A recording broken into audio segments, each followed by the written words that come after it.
Guys, अब हम पढ़ने वाले हैं unit 2 part first phonology and morphology BA third year paper 1 English का translation structure and translation subject अपना।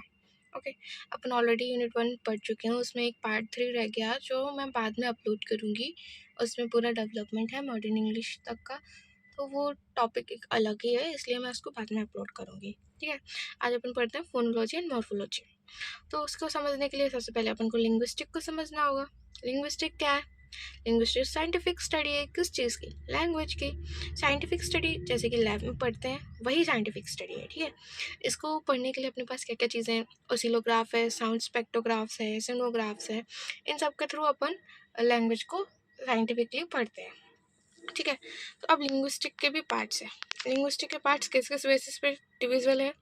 मीनिंग के आधार पे, स्ट्रक्चर के बेसिस पे और साउंड के बेसिस पे। देखो, सबसे छोटा पार्ट है, मतलब सबसे यूनिट बेसिक पार्ट है, वो साउंड के आधार पे है। साउंड में भी सबसे पहला पार्ट जाएगा फोनेटिक्स, जो कि स्पीच साउंड्स को पढ़ता है। स्पीच साउंड्स का ओरिजिन कैसे हुआ, उनका परसेप्शन क्या है और वो कैसे बनता है। ठीक है, तो फोनेटिक्स में अपन वो पढ़ते हैं।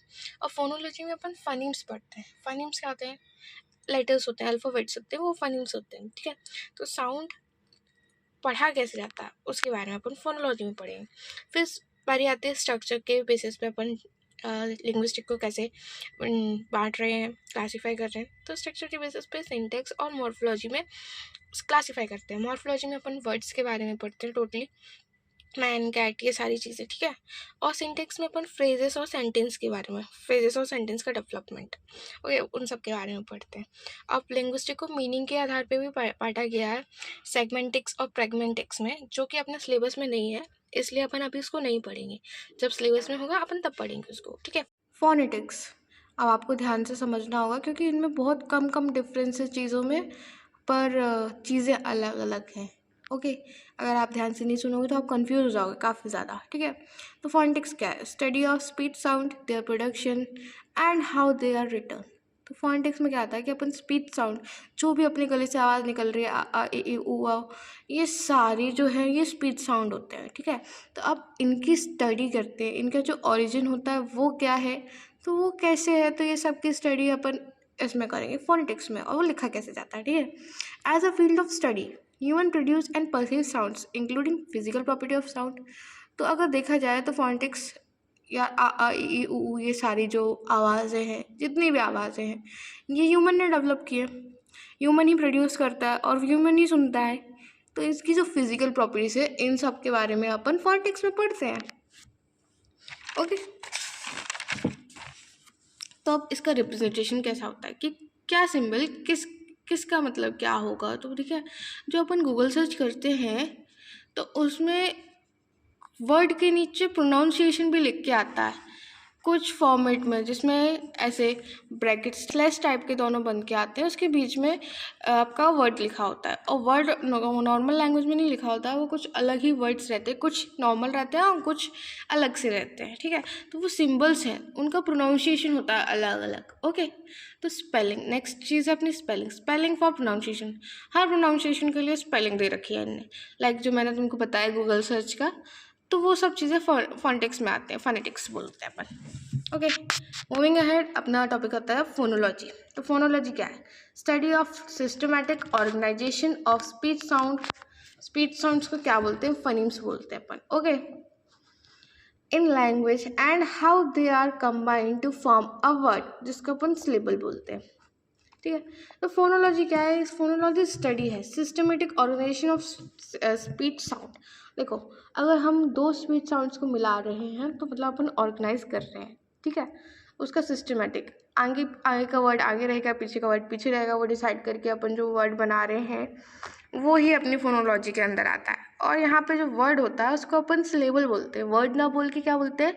सिलेबल बोलते हैं। और जो स्पीच साउंड होते हैं ए बी सी डी या ई, उनको अपन फनीम्स बोलते हैं। ओके, फनीम्स क्या है? Basic unit of sound with distinguish meaning.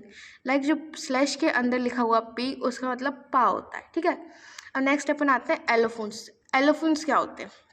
Allophones like एक ही वर्ड होता है, जैसे कि इसमें अपन देखेंगे 3 एग्जाम्पल दिए, मतलब 3 वर्ड्स दिए मैंने, पेन, स्टॉप और स्पिन। इन तीनों में पी कॉमन है। अगर आप ध्यान दोगे तो पी कॉमन है। अगर आप इन तीनों वर्ड्स को बोलोगे, पेन, स्टॉप, स्पिन, तो आप देखना जब पेन बोलते हो तो अपने मुंह से सबसे ज़्यादा हवा निकल के आती है, ठीक है। उसके बाद में जब स्पिन बोलोगे तो कम हवा निकलेगी, और जब स्टॉप बोलोगे तो बिल्कुल हवा नहीं निकलती वर्ड्स बोलने के बाद, ठीक है। तो हवा जो निकल रहा है उसको पफ बोलते हैं, ठीक है। अगर प्रोनाउंस में पेन, स्टॉप और स्पिन, इनमें हवा आ रही है, ये तीनों एलोफोन्स होते हैं। प्रोनाउंसिएशन में डिफरेंस है, वरना पी मतलब पी ही होता है, ठीक है। अब यहाँ प्रोनाउंस करने में अलग अलग है, इसलिए उसको एलोफोन बोला गया है, ठीक है। अब फोन क्या होता है? Representation of basic unit of sound similar to phonemes accepted by IPA। मतलब ये बिल्कुल फनीम्स जैसा ही है। जो फनीम्स है वही फ़ोन है, बेसिक यूनिट है, मतलब उसकी भी बेसिक यूनिट फ़ोन है। मतलब है तो बिल्कुल सेम ही है। क्या अल्फ़ाबेट्स हैं दोनों चीज़, फ़ोन और फनीम्स दोनों अल्फ़ाबेट है। अभी इंटरनेशनल फोनेटिक अल्फ़ाबेट्स के द्वारा इसको मान्यता दी गई है, ये मान लीजिए, ठीक है। फिर नेक्स्ट अपना आता है, हे तुम भी पढ़ने आई हो क्या? Okay, next diphone, covered with double slash. जो डाइफोन्स होते हैं वो 2 स्लैश के बीच में लिखे जाते हैं। For variation in vowel, vowel में जो वेरिएशन आता है उसको दर्शाने के लिए डबल स्लैश के अंदर लिखे जाते हैं। जैसे कि मैंने 3 एग्जांपल दिए, लेट, वेट और एट। जो अपन प्रोनाउंस कर रहे हैं वो तो सेम है, पर वॉवल सबके अलग अलग है, ठीक है। तो इनके लिए प्रोनाउंसिएशन सेम है पर वॉवल्स अलग है। तो एग्जांपल में ये दिए हुए हैं, और इसको डबल स्लैश के अंदर ई लिख सकते हैं या डबल स्लैश के अंदर EI लिख सकते हैं। ओके, नेक्स्ट अपना टॉपिक है स्लेबल।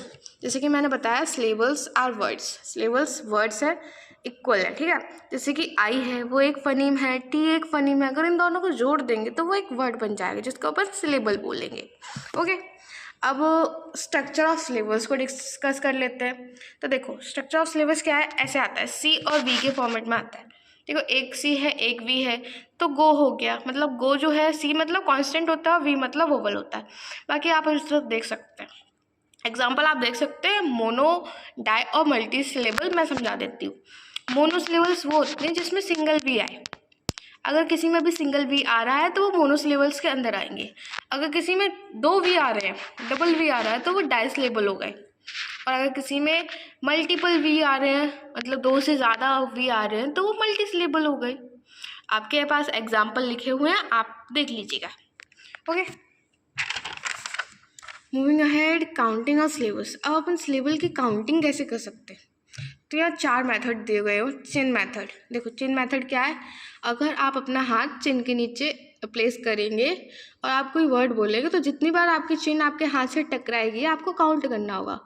तो उसका मतलब यही है कि उसमें उतने सिलेबल हैं, ठीक है। जितने बार भी आपको चिन टकराए आपके हाथ से, उसमें उस वर्ड में उतने सिलेबल है, ठीक है। फिर आता है क्लैप मेथड। इसमें आपको जब भी साउंड में चेंज लगे, वेरिएशन आए साउंड में, तो आपको क्लैप करनी है। जितनी क्लैप होंगी उतने आपके सिलेबल है। फिर आता है लिसनिंग मेथड। आप सुनो, अगर आपको वर्ड वोवल्स और कॉन्सोनेंट की समझ है, आपको जैसी चेंज लगे वोवल में, आप उसको सुनो और काउंट करो। फिर आता है राइटिंग मेथड। अब आप इन सब में कमज़ोर हैं तो आप उस वर्ड को लिख सकते हैं। तो जितनी बार आपके पास वोवल आए तो आप उसको राइट करिए, जितने वोवल्स आएंगे उतने ही सिलेबल हो जाएंगे। ओके, अपना पार्ट 1 ख़त्म होता है। पार्ट 2 में अपन मॉर्फोलॉजी पढ़ेंगे। Bye guys.